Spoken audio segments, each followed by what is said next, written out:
नमस्कार। Justice for Nirbhaya में आप सबों का स्वागत है। और आज हम जस्टिस फॉर निर्भया में बात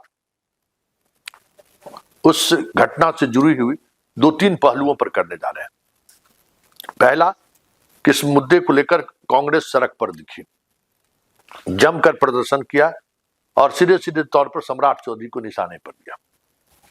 इस दौरान इनकम टैक्स पे हर महिलाओं के हाथ में चूड़ियां लहरती रही और उस दौरान सरकार पर कई गंभीर सवाल खड़े किए गए। पूरे मामले में ये भी सवाल हुआ कि एफआईआर दर्ज करने से लेकर अनुसंधान की दिशा तय करने तक पटना पुलिस ने कहीं न कहीं जो अपराधी हैं, जो इस घटना के कृत्य में शामिल हैं, उनके साथ खड़ी दिखी है। क्या हुआ आज पटना की सड़कों पर, चर्चा हम उस पर भी करेंगे। साथ ही आज पुलिस मुख्यालय ने इस मुद्दे पर एक प्रेस कॉन्फ्रेंस किया, जिसमें उन्होंने कहा कि हम डीएनए टेस्ट का रिपोर्ट का इंतजार कर रहे हैं, भेसरा टेस्ट के रिपोर्ट का इंतजार कर रहे हैं। सीआईडी के एडीजी ने इस मुद्दे को लेकर कई महत्वपूर्ण जानकारियां दी हैं। और तीसरा, आज एसआईटी की टीम पूरे दिन जहानाबाद और जहानाबाद के आसपास के इलाकों में कह सकते हैं कि अनुसंधान केंद्रित रखा। क्या खास है इस तीन मुद्दे पर, शुरुआत करते हैं हम कांग्रेस के प्रदर्शन को लेकर। आज सड़कों पर जबरदस्त महिला कांग्रेस, मतलब लगा ही नहीं कि ये कांग्रेस का प्रदर्शन है।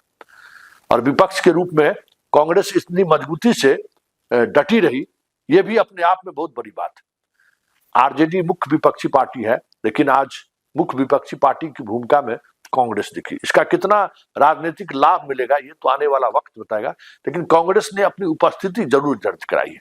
जो आरजेडी को करना चाहिए था, भाकपा माले को जो काम करनी चाहिए थी सड़क पर उतरकर इस न्याय की लड़ाई में, उससे ऊपर उठकर कांग्रेस ने एक अलग तरीके से इस पूरे मामले को लेकर जनता के सामने आई।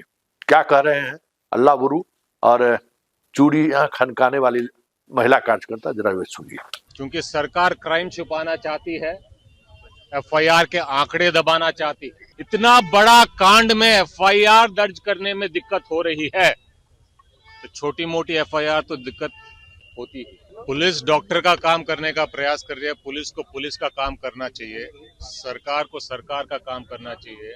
सवाल ये है कि इतनी देर क्यों हुई जांच में, और एसआईटी गठित करके सरकार इसको लीपापोती करती है। लेकिन मेरा सवाल है कि एसआईटी का रिपोर्ट सिफर होगा, गोल होगा, जीरो होगा और इसी में दब जाएगी सारी घटना। एफआईआर को दबाने का काम किया है, जुर्म को दबाने का काम। ये आपके बदौलत, जनता के प्रेशर के दबाव में इस सरकार ने इस कांड का संज्ञान लिया है। बिहार की जनता को सुरक्षा दें, सरकार की जिम्मेदारी है, बीजेपी की जिम्मेदारी है, जेडीयू की जिम्मेदारी है, मुख्यमंत्री की जिम्मेदारी है, गृह मंत्री की जिम्मेदारी है। अरे बिहार की बेटी के साथ इंसाफ करना होगा। बिहार सरकार मुर्दाबाद।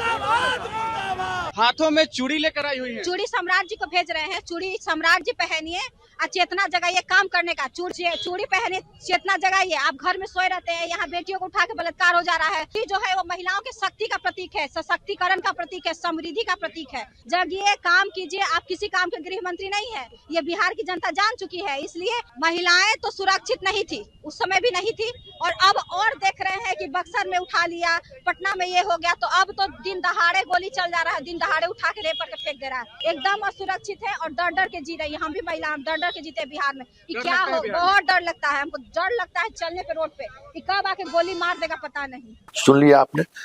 और आज इस मुद्दे को लेकर एक प्रेस कॉन्फ्रेंस हुआ है पुलिस मुख्यालय पर। एडीजी सीआईडी पारसनाथ ने इस मुद्दे के साइंटिफिक इन्वेस्टिगेशन पर उन्होंने कुछ प्रकाश डाला है कि हम डीएनए टेस्ट करा रहे हैं, भेसरा टेस्ट हो रहा है, 72 घंटे में इसकी रिपोर्ट आ जानी चाहिए।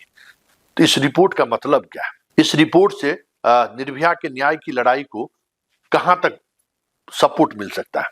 देखिए, डीएनए का टेस्ट का मतलब है कि अगर उसके साथ दरिंदगी हुई है तो वो कौन हो सकता है, उसके शरीर में, उसके भेजना में कहीं कुछ अगर कोई शराब अगर उसका छूटा होगा तो उससे पता चल जाएगा कि अपराधी कौन है, या फिर इसके साथ किस तरीके की ज्यादती हुई है। वो सारी चीजें डीएनए रिपोर्ट में आ जाएगी। जो पोस्टमार्टम रिपोर्ट में नहीं आया। पोस्टमार्टम रिपोर्ट जिस विषय पर आकर अस्थिर हो गया, जिस विषय पर उन्होंने कहा कि ऐसा हो भी सकता है, वो डीएनए की रिपोर्ट में स्पष्ट आ जाएगा कि कोई बाहरी टच लड़की के साथ तो नहीं हुआ है। इसलिए कपड़ा में जितना उनका शराब है, भेजिना का शराब है, गला के अंदर का शराब है, सारी चीजों को लेकर डीएनए में उसका टेस्ट, वो टेस्ट एक अलग मतलब जो अनुसंधान चल रहा है उसमें एक बड़ा मजबूती आधार पहुंचाएगा। भेसरा टेस्ट में मौत किस वजह से हुई, स्पष्ट तौर पर भेसरा रिपोर्ट में वो चीजें आ जाएंगी। तो जो कयास लगाए जा रहे हैं, जो बातें कही जा रही हैं, वो कहीं न कहीं इस दो रिपोर्ट से पूरी तौर पर साफ हो जाएगा। और तीसरा रिपोर्ट जो एम्स पटना को देना है, जिस एम्स पटना ने एक डॉक्टर मेडिकल टीम गठित कर रही है, जो पीएमसीएच के जो पोस्टमार्टम रिपोर्ट है उसका वो ऑब्जर्वेशन करेगा। उनको ऑब्जर्वेशन ये करना है कि जिस तरीके से उन्होंने जिस इंजुरी का वर्णन किया है, क्या वो इंजुरी सेक्सुअल असॉल्ट है, मतलब जबरन कुछ किया गया है, या फिर कुछ और बातें, या क्लिनिकली जो 6 दिनों तक उस बच्ची का इलाज हुआ है उस दौरान कई तरह के से इंजेक्शन देने की वजह से या फिर कैथेटर देने की वजह से, क्या ये जो इंजुरी है उस वजह से तो नहीं है। ये फाइंडिंग एम्स देगा, क्योंकि उस पोस्टमार्टम रिपोर्ट को लेकर कई ऐसी चीजें हैं जो स्पष्टता के साथ नहीं आया है। तो उस रिपोर्ट को लेकर भी पुलिस मुख्यालय इंतजार कर रही है और जल्द ही हमें लगता है कि एम्स की रिपोर्ट में थोड़ा वक्त लग सकता है, क्योंकि ये ऑब्जर्वेशन के लिए बहुत ही एक्सपर्टीज चाहिए और गहन विश्लेषण के लिए लगातार इस पर काम करने की जरूरत है। तो एम्स की रिपोर्ट आने में थोड़ा वक्त लग सकता है, लेकिन डीएनए और भेसरा का रिपोर्ट हमें लगता है कि जल्द एसआईटी को मिल जाएगा, तो ये बातें स्पष्ट हो जाएगी कि निर्भया की मौत की वजह क्या थी।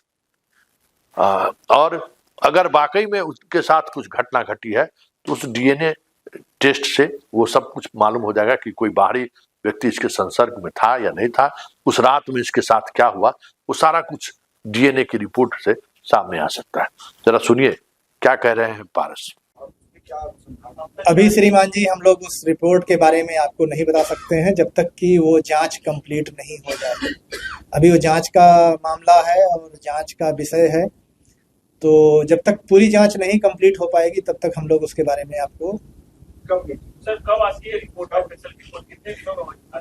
आप मान सकते हैं कि अगले 3-4 दिनों में कंप्लीट हो जाना चाहिए। उसमें कितने दिनों में ऑफिशियल रिपोर्ट आ जाती है? डीएनए की रिपोर्ट आने में टाइम लगता है और जो हमारा रिसोर्स है, जितना हमारे पास में इक्विपमेंट्स हैं, उन सबको देखते हुए जो मैंने समय बताया करीब 5-6 दिन लगेगा। सर 8 को गई थी हॉस्टल, 9 को गई थी, 10 को कब गई थी? मुझे तो इस बारे में स्पष्ट नहीं एकदम है कि वो 8 में गई थी कि 9 गई थी, ये मैं नहीं बता पाऊंगा आपको, लेकिन मेरी टीम गई थी और उन्होंने जो पीओ है उसको पूरी तरह से देखा, समझा, जो किसी भी विषय, कोई भी वस्तु जिसके बारे में ये समझ में आया कि हाँ इसमें कोई एविडेंस मिल सकता था, उसे कलेक्ट किया और उसको ला करके पूरी टीम जांच कर रही है। इवन जांच के लिए कल संडे में भी एफएसएल खुला हुआ था। लेकिन सर घटना के कई दिनों के बाद जाने से क्या रिपोर्ट प्रॉपर वे में मिल पाता है, क्या परेशानी होती है? देखिए इसमें अलग अलग चीजें हैं, कुछ चीजें ऐसी होती हैं जो समय के साथ में निसंदेह क्षरण होता है, उनमें डिके होता है, लेकिन सभी चीजों में ऐसा नहीं होता है। तो अब क्या क्या चीजें हैं, क्या चीजें नहीं मिली हुई हैं, डिके वाले मटेरियल हैं नहीं हैं, ये मैं अभी आपको नहीं बता पाऊंगा। सीआईडी भी अपनी तरफ से अनुसंधान कर रही है, जानकारियां सूत्रों से मिल रही है। आप इसमें 2 तरह की बात देखेंगे कि सीआईडी में एक कमजोर वर्ग भी विंग है, मतलब हम ही लोगों का विंग है, तो ऐसे मामले वो कमजोर विंग के लोग देखते हैं। एडीजी साहब खुद पीओ पर गए थे और उन्होंने मामले के अनुसंधान में देखा हुआ। ऐसी जानकारी सूत्रों के हवाले से आ रही है कि इसमें कुछ गिरफ्तारियां, इसमें क्या? अब ये मेरा क्षेत्र नहीं है, इस विषय में मैं आपको कोई जानकारी नहीं बता पाऊंगा।